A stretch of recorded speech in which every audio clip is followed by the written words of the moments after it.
unfortunately, one day I was waiting for the train, and the train was delayed really late because there was an accident on the tracks.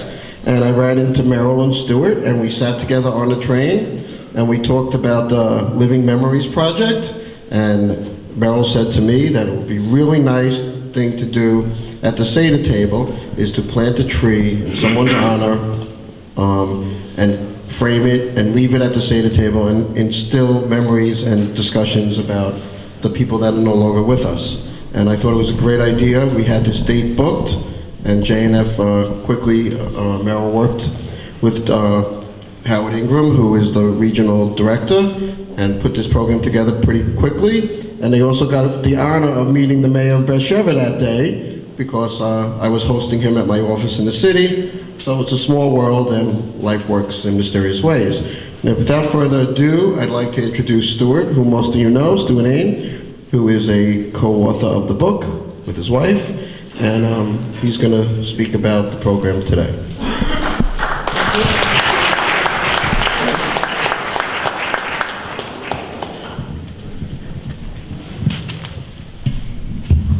Thank you all for coming.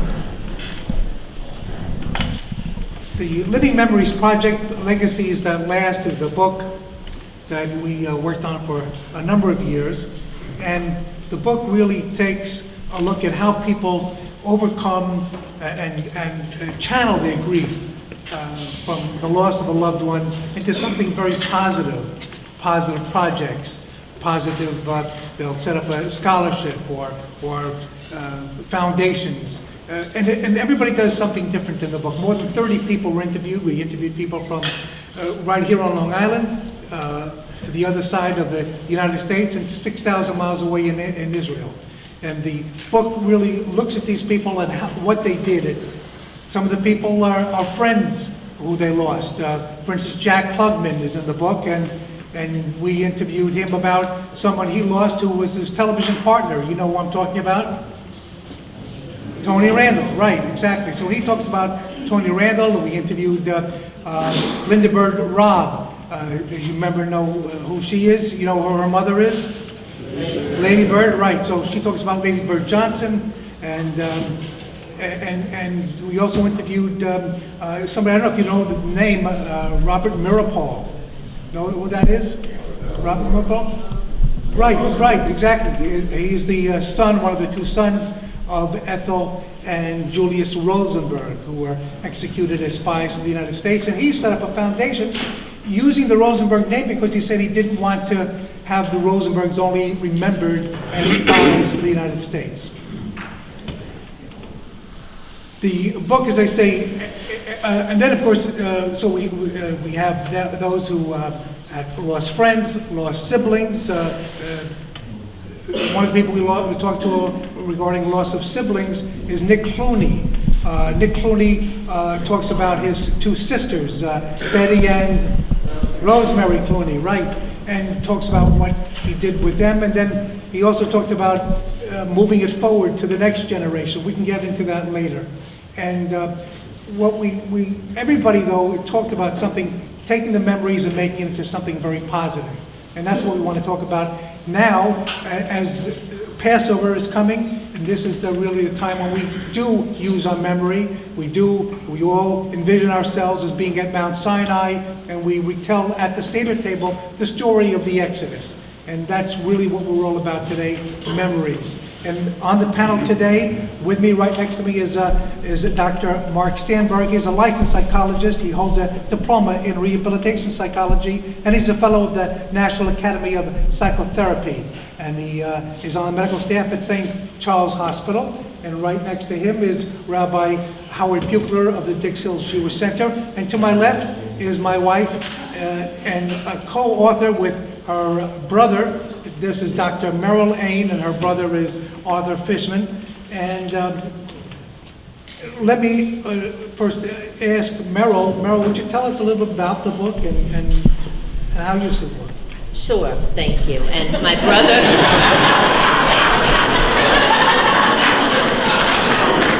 I was wondering when that was going to happen. My brother sends his regrets. He could not be with us today. He is the chairman of his ritual committee at BZBI, and they're looking for a new rabbi, and they're interviewing one today.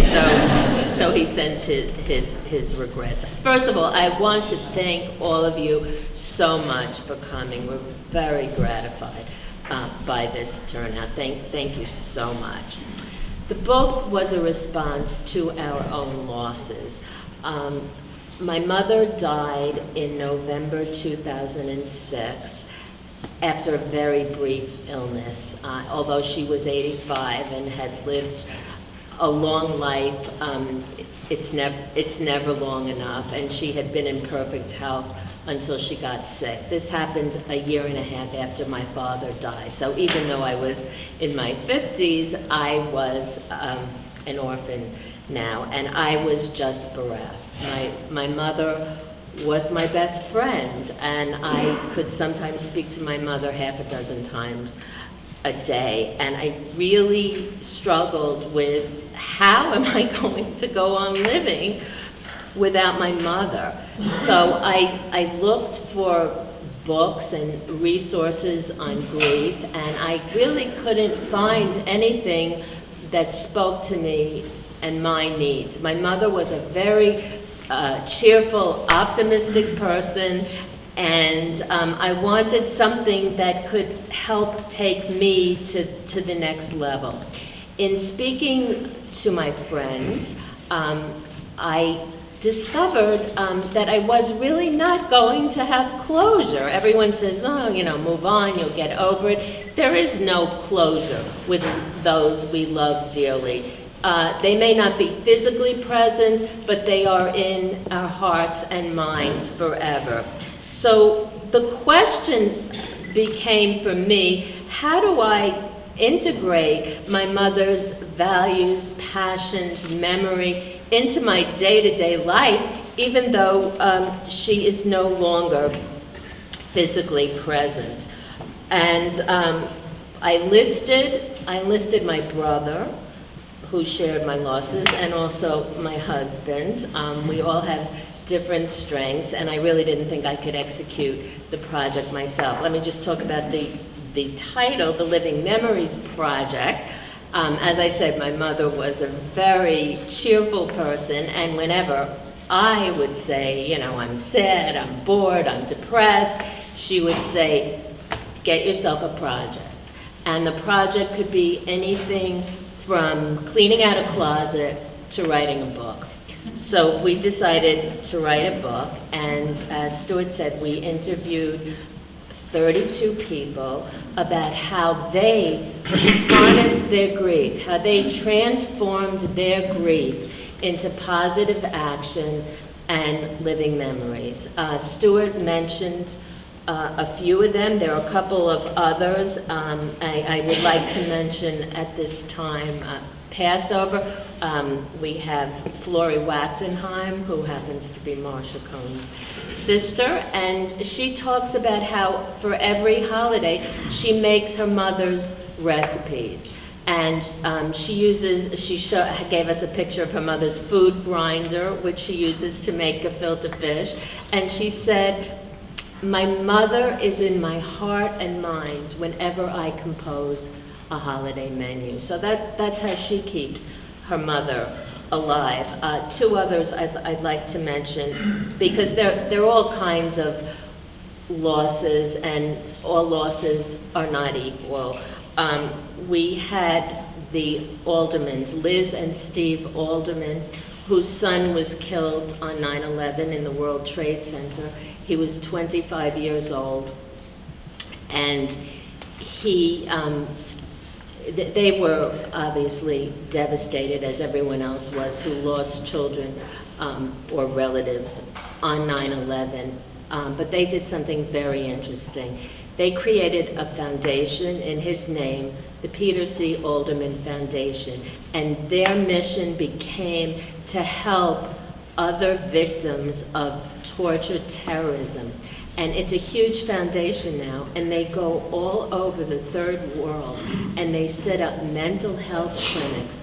to help people who are victims of terrorism.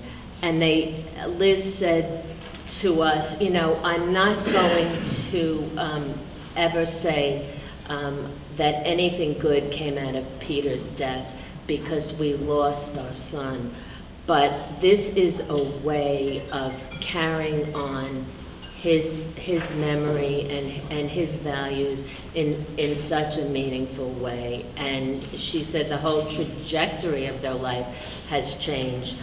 The other one, I'm sure you're familiar, or maybe familiar with Kobe Mandel, who was the 13-year-old Israeli boy who was presumed to be killed by Arab terrorists in Israel. And his mother started a network of camps to help other bereaved families. So we have from setting up foundations to making recipes to wearing favorite colors.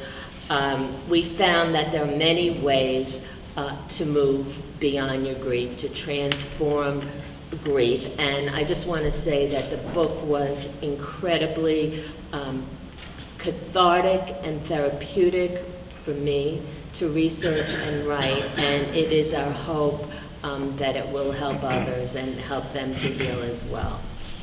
Meryl, what was your favorite story? My favorite story. Well, I mentioned the Aldermans, which was the most impactful story to me. I really liked this story. Our first chapter is Malachi McCourt, who is the brother of Frank McCourt, the author of Angela's Ashes. And the title is Death is Not Fatal. And he talks about the Irish tradition of keeping our loved ones alive through song and through story. We sing songs, we tell stories about them, and he said in that way, they don't die, we keep them alive. I think also one of my favorite stories is the one, I mentioned Nick Clooney. Well, he also has a son, as some of you know, an actor, George Clooney, and he talked about how he learned from his grandfather. His grandfather said, stick your hand in the Ohio River, that water will go down to the Gulf and go around the world. And basically he said, everybody is connected. We're all connected to one another. And he learned social justice that way and transmitted that to his son, George. And so he tells a story in the book of how he and George said one day, look, I got television cameras following me all the time. Why don't I use that to good? So he went to Darfur. And you may have heard that he and Nick went to Darfur. And in fact, on the news this past day or so, we heard that there are still 1 million refugees in Darfur living in UN camps there, in Sudan, living in UN camps. And so that's what he did, and he talks about that. And so that's the idea of keeping this social justice very much alive. And I wanted to ask Mark, as a mental health professional, what do you think about the idea of keeping these legacies alive? It is important, of course. You know, one of the things in the book which I found very interesting, I think it's in the beginning, you had mentioned that, I think it was your mom's illness or her death, you tried to focus on the positive and push away the negative. I thought that was really fascinating because we all have both the positive and the negative. And I think the way we sort of create a montage in our head of the past, of people that we loved who are no longer here, really is very complicated because not everything is always positive. But I think it is important, of course, to create a montage and to allow that to motivate you to move forward and to live a good life, of course. Good. Rabbi, how do you see the idea of legacy, the importance of legacies? It's a great question, Stewart, and I'd be remiss if I didn't begin by saying that as we're talking about the Living Memories Project, that this week, Meryl is your father's yahrzeit.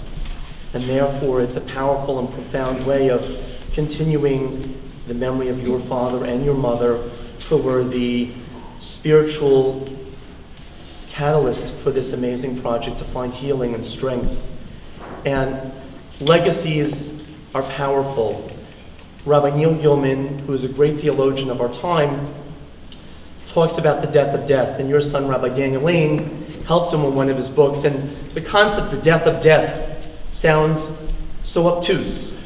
But in a very real sense, part of what the Living Memories Project is about is recognizing that no matter how devastated we are by death, Judaism, b'chai b'hem, affirms life.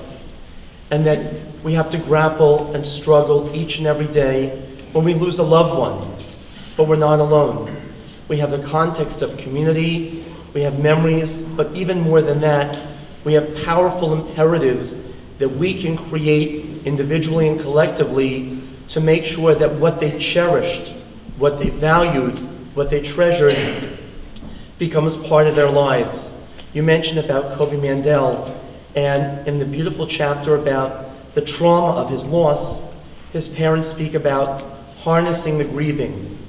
Take the grieving and find a way to have that energy not just be a cloud and darkness around you, but find a way to let that sadness and bring your sadness to God, to family, to friends, and let that sadness help you find a way to do something that will energize you instead of only mourning the loss, finding ways to treasure what they cherished in their life and create from scholarships, foundations. Harry Chapin's daughter speaks about songs. A song will end, yet the melody lingers forever and ever. And let the melody, not of the last note, because if you only remember the last note, then that will be overwhelming and sad. But if you remember the melody, then that's a religious imperative to continue the song of their lives, and that's what Kaddish, when we say the Kaddish, in memory of a loved one, there's nothing about death in the Kaddish. The Kaddish affirms life, and that we being their descendants, their legacy, their heirs, we can find ways to affirm what they valued, and our parents or grandparents brought us to shul, brought us to faith, and when we say the Kaddish, the memory of our parents bring us back again. Michael Kessler began by saying perhaps you can put a JNF tree certificate on the table to remember. And I think there are other ways too. Am I right? Rabbi, do you have any ideas on how you can keep a memory alive of people at the Seder table? Sure. As Michael gave us one channel, one direction, we recognize the Seder is on multiple levels. We talk about Elijah, Eliyahu Hanavi. He's not at the Seder. No one ever sees Elijah walk in the door unless somebody gets dressed as Elijah and walks in the door. But yet we bring his presence to the Seder. And that becomes the portal. One, I'll give two possible answers of many. One is when we open the door for Elijah. After that moment, turn to those at your Seder table and say, if you could open the door to someone in our family who is no longer physically in this world, who would it be and why? And then the second question can be on the second night of the Seder, second Seder night, if you open the door to a family member you've just mentioned, what would they be proud of in the family today? They're thought-provoking questions, and they have us reevaluate, reframe life and death. And the other is take a family member who no longer is physically with us, but they're always there. They're palpably present. Find one of those cute little pictures when they were 6 years old. It could be a child who has perished. It could be a parent who has lost their life. Pass the picture around the table and ask people who the person is. And then have people share stories. Passover is about taking the trauma of the past, which was our servitude, our degradation, and transforming this into a night of celebration. We don't focus on the darkness. The laser light of Passover is to celebrate the goodness that is always remaining with us. By the way, on the tables, we brought along sheets you can take home with you, and indeed, that's some of the ideas are what was his favorite, her favorite vacation spot, or hobby, or sports, whatnot. They're on the tables. Please take them home. And then what we ask you to do is, if you would like to write something up and share your story with us at thelivingmemoriesproject.com. There's a space there on our website for you to share those memories, and if you have a chance to do so. Also, I know some of you have your own ideas of what you've done or what you plan to do to keep alive memories. Can I see some of you I know have some thoughts? Howard, you tell me about one.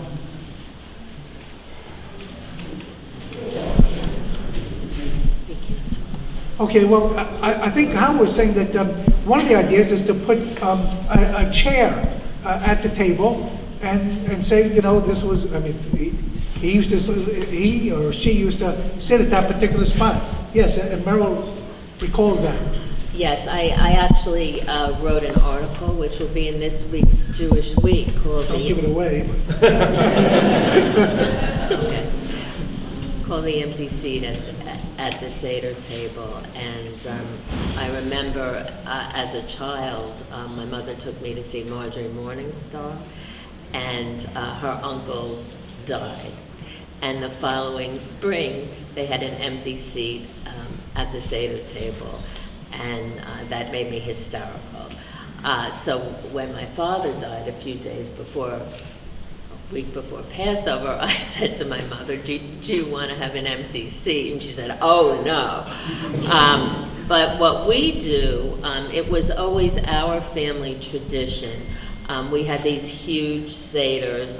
We had a relative who was a rabbi, and he conducted the seder for our whole family circle, which could have been up to 80 people in its heyday. And we always did Echad Miyodea in English, who knows one. And the family tradition was to do it in one breath. And whomever could do, 12 or 13 in one breath was the champion. And my mother was the champion of that. So I make sure that every year we do that in her honor. Anybody else have other ideas? I think somebody said they have a... Gail. Gail? When we lose parents, and we remember that parent, the difficult part is always transmitting that parent's neshama to our grandchildren, who were not even yet born and never had, any memories of that parent. Did you find any good stuff passed on how to do it? One thing you can do at the Seder table, at one point in the Haggadah, there's this powerful narrative that our ancestors in Egypt had such faith and courage, they never changed their names. They kept their original Hebrew names and did not assimilate away. At the Seder, turn to someone at the Seder table. What's your Hebrew name? Chances are they'll know it, or their Yiddish name. And then say to them, do you know for whom you're named? And that then prompts the conversation, because they're named for a grandparent or great-grandparent. And then you turn to another family member. Tell me a story about Rivka, or Rachel, or Shmuel, or Chaya, or Chaim. Tell me a story about those individuals. And that becomes a way of continuing and teaching the essence of their neshama, their values. And one other quick way of remembering at the Seder table is when we begin the Haggadah, we talk about and ask the question, and we ask questions. Your cautious for questions. So turn to everyone at the Seder table and say, what is it we have to be grateful for since last Passover? Or, equally, we're missing someone at our Seder table. What would they want us to remember about them at this season of inspiring memories? Meryl? This is not specifically Passover, but it could be Passover, that one of the people we interviewed in the book lost her father when he was fairly young, 59 years old, and she had two very small children. One was a year old, so obviously she wouldn't remember her grandfather. And she put together a memory book. And if there were pictures with him, or even if there were not, of him doing things that spoke about his values and his character. And they pull out the memory book on holidays and special occasions.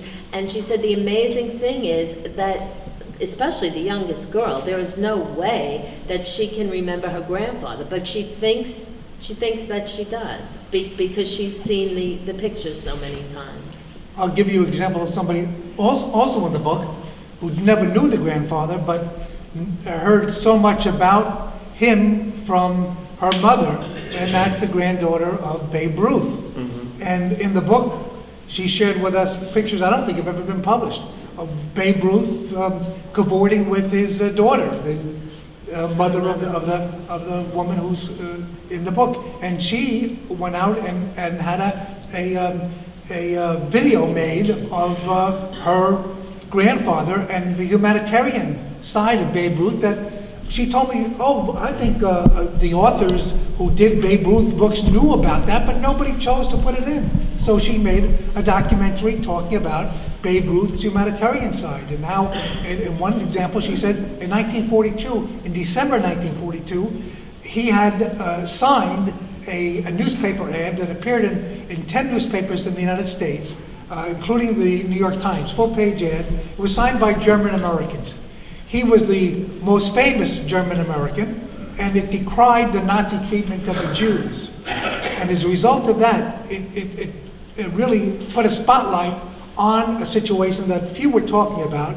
And throughout 1943, it really galvanized the country, and to such a point that Congress started having hearings on the issue of what was going on with the Nazis in Germany. And finally, in January of 1944, on the eve of Congress passing a sense of the Congress resolution, the President of the United States, Franklin Delano Roosevelt, signed the War Refugee Board and appointed John Pell to chair the board. Pell said later it was a little too late and too little too late, but it did, he said, save the lives of maybe 20,000 Jews. But that's what she did, put together this video talking about that and how he worked with the NAACP as well. Yes, anybody else have some ideas?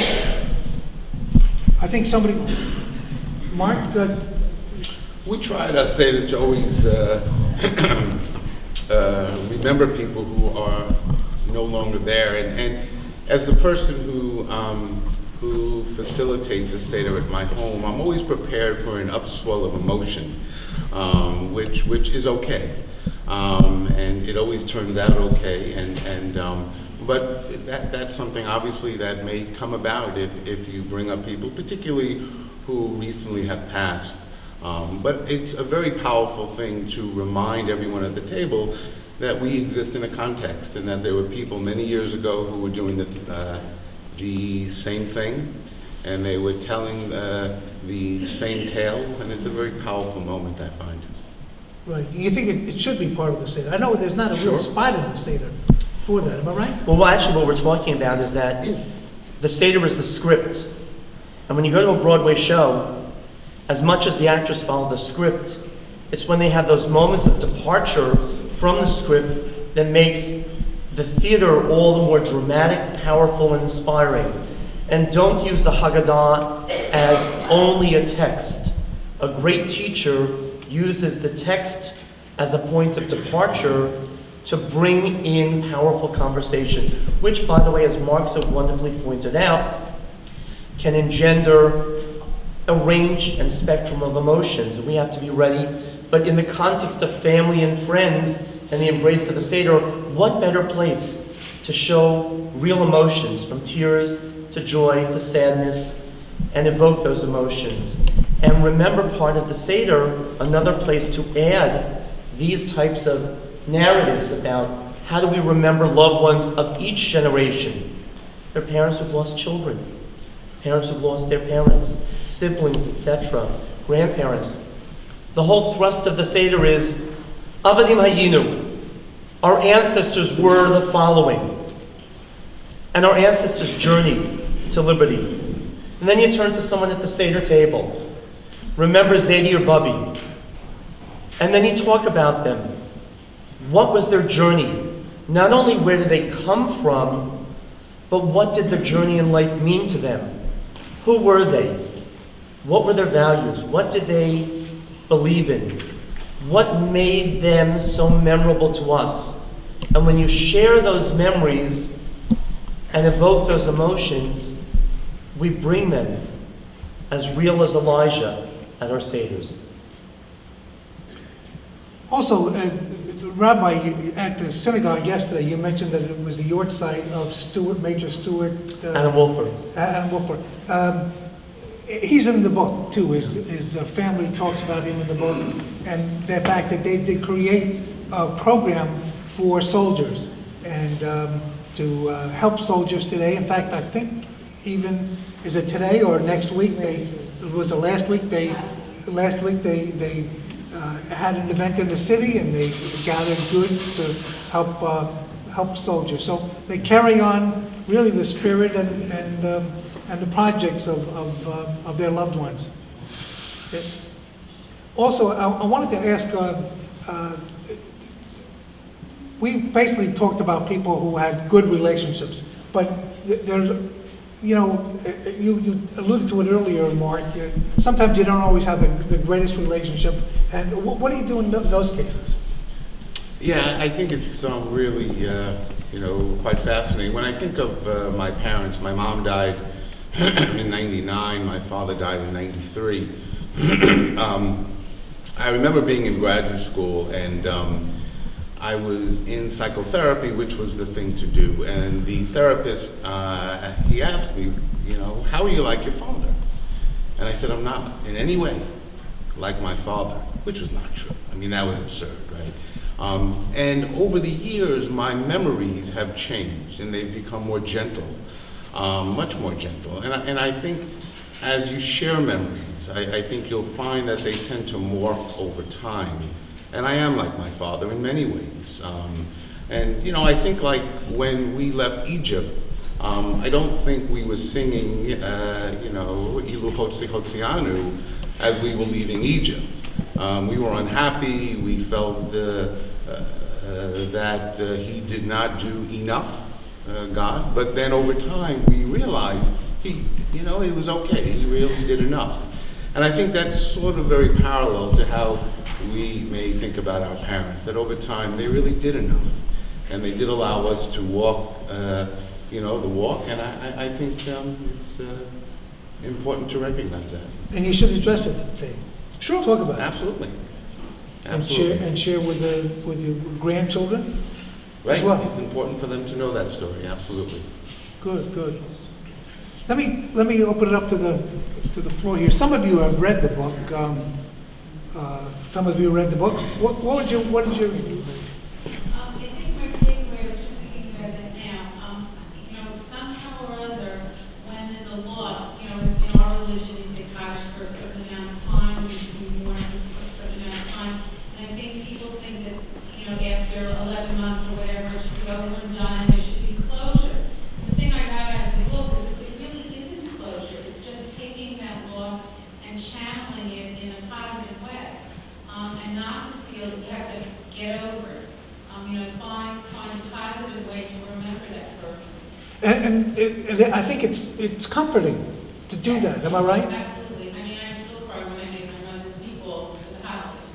And she's gone, for 5 years, and my father has gone over 20 years. And there are still things that I find that I'm carrying through. But I think the other thing too was, how can I, to my children who were young when my father died, and my niece and nephew, to get them to remember my father, to talk about the story.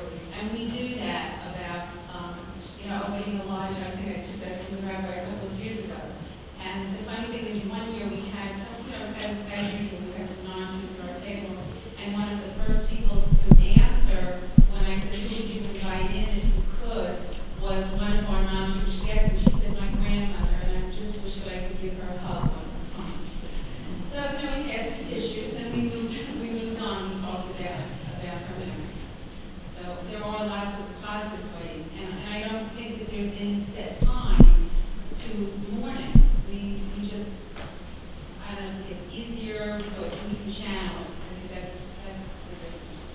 Right, right, right. Anybody else? Yes. Can you just discuss a little bit about the logistics that was running the book? How did you decide who they were doing? How did you get in touch with people? How did you interview them? Well, you want to?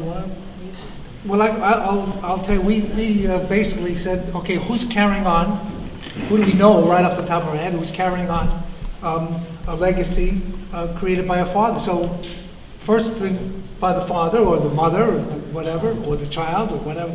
So the first thing I thought of was Marlo Thomas, and she carries on this hospital and the work that our father, St. Jude, he started Danny Thomas. Remember Danny Thomas? And so that's how we got started. We contacted her, and she said no.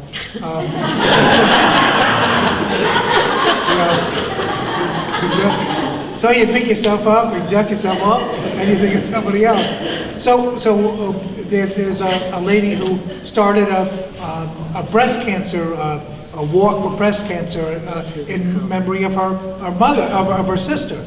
Her name is Susan Coleman. Susan Coleman, right? Susan G. Coleman breast cancer program, and she said no. Nancy Brinker. The sister Nancy Brinker, right?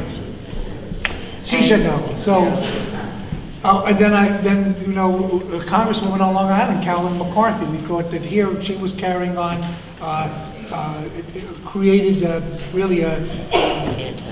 Yeah, the anti-gun thing. She got into Congress, and she, remember her husband and her son were shot on the Long Island Railroad, and we thought that there should be a great person to talk to, and she said no. A lot of people want to do this. People want to do their own book. Yeah, people want to do their own books, and so we thought, well, what about Jackie Robinson? Right, he is a real.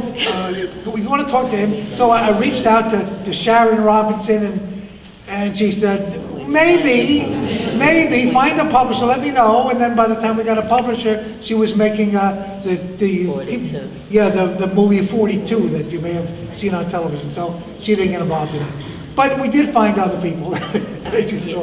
Yeah, I just wanted to say that we were determined. We were determined to do this project. This project is a tribute to my mother and all of our parents and grandparents, and nothing was going to stop us.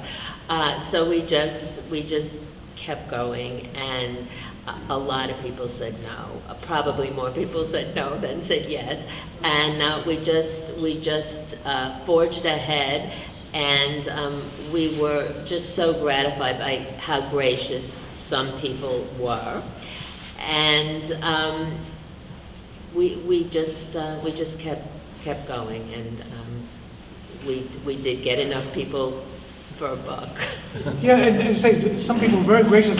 Malachi McCourt really opened up, and that's that very first chapter, "Death is Not Fatal," which is, and Jen Chapin, Harry Chapin's daughter. We're going to be doing a project. A program with them, a fundraiser in April over at the Huntington Art Cinema, and she's going to come and she's going to talk about our father, and it's a fundraiser for Long Island Cares, which he started, and so we're hoping to do that, team up with partner up with a number of charities that are mentioned in the book. Yeah, we're hoping to do something with the Peter Alderman Foundation, and we're also going to be doing things with other charities, because we wrote the book really to help ourselves, and what we're primarily interested in doing now is helping others. So we have here, if you would like to keep posted on our other events, please sign your name and your email address. I know I have a lot of them, and you're on my list, but if you don't know whether I do, please sign. Anybody else have other comments? Yes, sir. And I agree that why should we wait before the memory of our parents and ancestors, if they're still alive?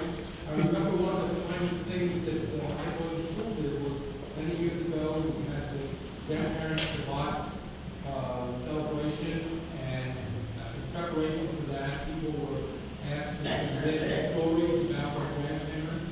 And we took that opportunity to have my son, who was husband 7 or 8 or 9 years old at that time, to interview my father and to ask him about coming to the United States, what his experiences were, where he went to school, what he did for a living, and things like that. And that was amazing. Excellent. In fact, the sheets that you see on the table can be used not only to remember, but as a guide to help you in questioning loved ones now. Rabbi. One of the most remarkable chapters in the book is about Arthur Kurzweil, who spoke here a few years ago on a side subject about magic in Judaism. But he is the most renowned Jewish genealogist of our generation. And Kurzweil mentions how he stumbled into becoming a genealogist, about finding more about family. And one of the things that in any of Arthur Kurzweil's books, and what Meryl and Stewart are talking about here, and her brother Arthur as well, is don't put off until tomorrow what we can do today. And it's not about creating memories only. It's about creating meaningful living now. And we all have questions about family and friends. We have in the religious school, the students in the 6th grade create these amazing books about their family. Years afterwards, families say to me, these become treasured, both in the life of that person who they have honored, or when the person passes away, this becomes a memory book, a safeguard, a wonderful, beautiful narrative about their life. And we can begin to do this now. And sometimes the joy of the holidays is clear off your calendar and start to live life even more deeply and meaningfully without all the other very powerful distractions in the world around us. And Passover is meant to be, or Minyan, experiencing religious faith and experiencing moments. And the memories never cease. But more than that, the life we live today and how we cherish and live life deeply is what ensures that the memories last even longer. I want to piggyback on what the rabbi said. This was the book. In researching and writing the book, it healed me, but it also provided me with a different perspective on life and death. And I understand now that we're all born, we all die, and we each have our season, and what we need to do is live every day, in accordance with our beliefs, our values, and passions. Somebody, yes. Many of you probably remember my husband Julian, and he was from South Africa. He had several aunts and an uncle all on his mother's side of the family. And the aunts got together a number of years ago and made a booklet on the family, talking about each one, a little page on each person, most of whom were living at that point. Some are no longer living, putting recipes and just really wonderful memories of this family. And we were all given copies of that. And it's quite a project to do, but it's a wonderful piece to have. So, just a thought. Right. Mitch. Stewart, with the advent of the iPhone and any of the phones where everybody has little videotapes, it's so easy to regularly take a little video of anybody, elderly, young, any age, and record it. Not being recorded now. And it helps, because the more you get into it, it becomes a habit, As you were doing interviewing with people, it became easier and easier to interview people. And my own story was years ago. My father, as Rabbi Buchner knows, is a wonderful comedian, funny guy, and about a month before he was passed away, we kind of knew it was come to the end, and we videotaped it on a DVD or CD-ROM, DVD, whatever. And we had all of his jokes online, and you just have to watch out, because you see during Shiva, my brother and myself went out to his workroom, and we proceeded for a few hours to listen to him tell all these jokes. My aunt was walking near the room and overheard my father's voice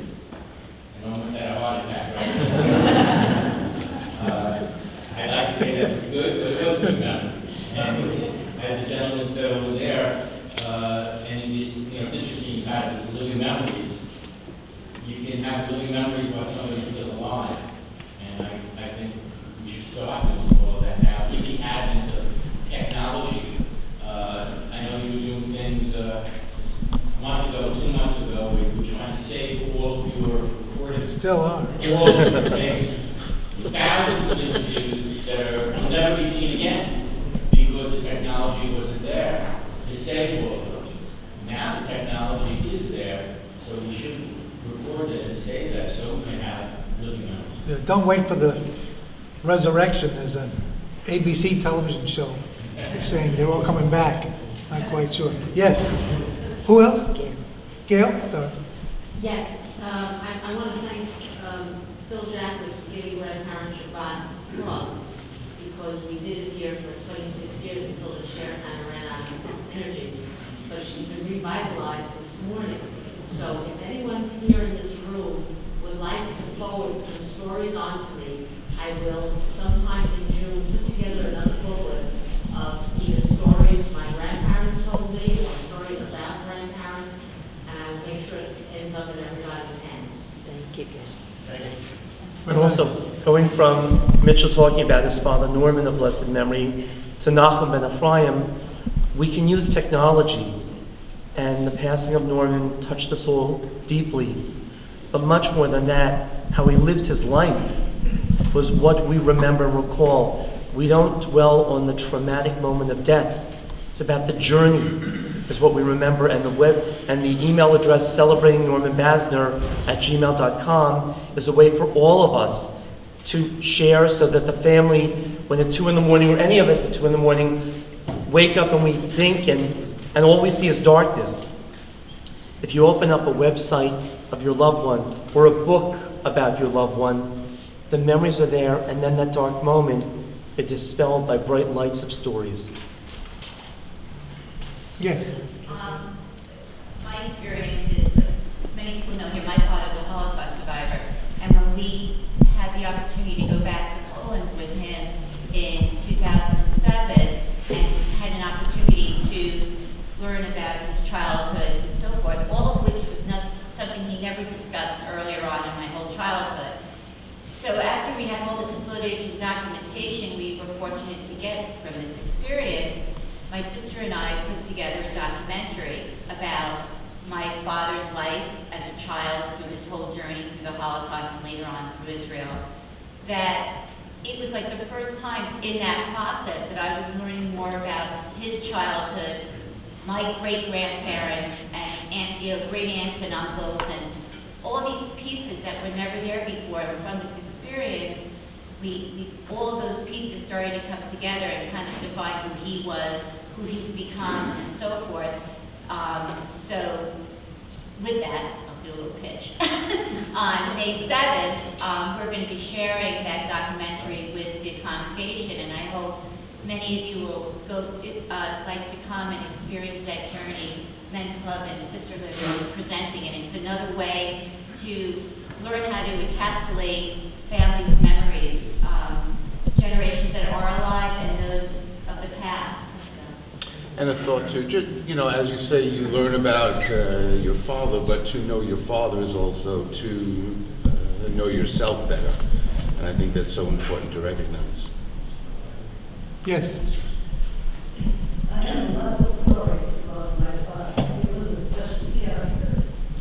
He was very outgoing, very loving. He loved people. He traveled a lot. I always watched Rabbi Buchler traveling, and it always reminds me of my father, who liked to move around in cities and all places. And he was very kind to people. But Pesach was a very special holiday in our house. It was strictly observed, and we as children had to sit there and read and participate, and he would explain and all this. But when it came to the course, to the cup of Elijah, he had his favorite story that he had to tell us. And the story went like this. When he was a little boy, his grandfather would sit in this big chair on a big white cushion. He had his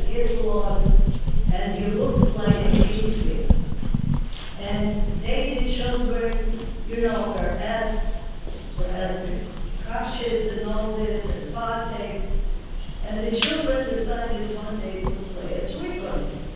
Downstairs, the second was on the first floor. Downstairs lived a Polish family, they had a goat. So they decided to pull a trick on the grandfather. They locked up the goat. For 2 days, the goat did not eat. They locked up the goat in a little place. And when it came to open the door and to let Elijah in, one of the children snuck out and let the goat in. And it walked straight to the table, eating everything. And the grandfather said, Elijah is here. And the kids were running up. He also had all kinds of anecdotes about the family. And he would tell stories. And he was especially singing to me always when I was a little girl. 2 songs, My Shtetl with Bells, and Off Makes Night a Boy. And I have very fond memories of most of them. They died very early. They died in their 70s because they went through a hell of a time during the war. But they are remembered in our hearts and in the stories when we get together. You know, the brothers and the sisters, we sit and we recall all kinds of beautiful things. We didn't write it down, but one day it will be written down. Thank you. The book is, say, it has 32 people in it. Most of the people are Jewish in the book. And among them is Leon Charney, who talks about writing the book Kaddish, why he did it, and some of the things he learned from Kaddish. And now I'd like to turn that over to Michael again.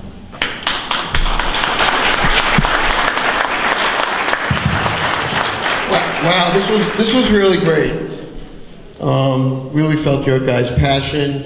I think it stirred a lot of memories for a lot of people in this room, me included. And I think it's something that, you know, Meryl and I and Stewart talked about. We're going to try to replicate across the country. It's funny, one day I had a friend from JNF came in and we went out for dinner.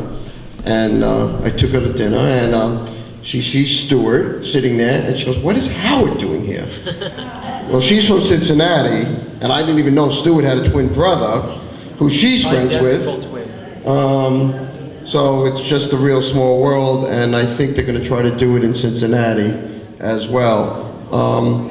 The Ains have graciously said if anyone buys a circle of trees in someone's memory, which is 5 trees, they will donate a book to that person. And we're going to try to do that across the country as well. So I really like to thank them. It was a great program. I hope you all enjoyed it. I know I did. And Gail, I guess, wants to speak. To carry on with this theme of memories, on Sunday, April 27th, we're celebrating, commemorating Yom HaShoah. We are having 4 panelists, all from our congregation, because it is the 70th anniversary of the Hungarian Holocaust. So first generation survivors are Edith Lehra's dad and Arthur Hartman, and second gen are Edith and Larry Rafel, and we will be having a panel discussion. We're also publishing a new, more permanent Yom HaShoah commemoration book, so I remind you to be here for that. And then on a light note, this coming Thursday, you may not have heard of Mark Cohn, but you all have heard of, because you look like you're the right generation, of Alan Sherman, who you may remember did the Hello Mudda, Hello Fada. So Mark is going to be here. He's written a book about Mark Cohn. He's had exclusive rights to Sherman's estate. So we're going to have some interesting stories coming out of that. Thank you. Thank you again to Meryl, to Stewart, to Mark.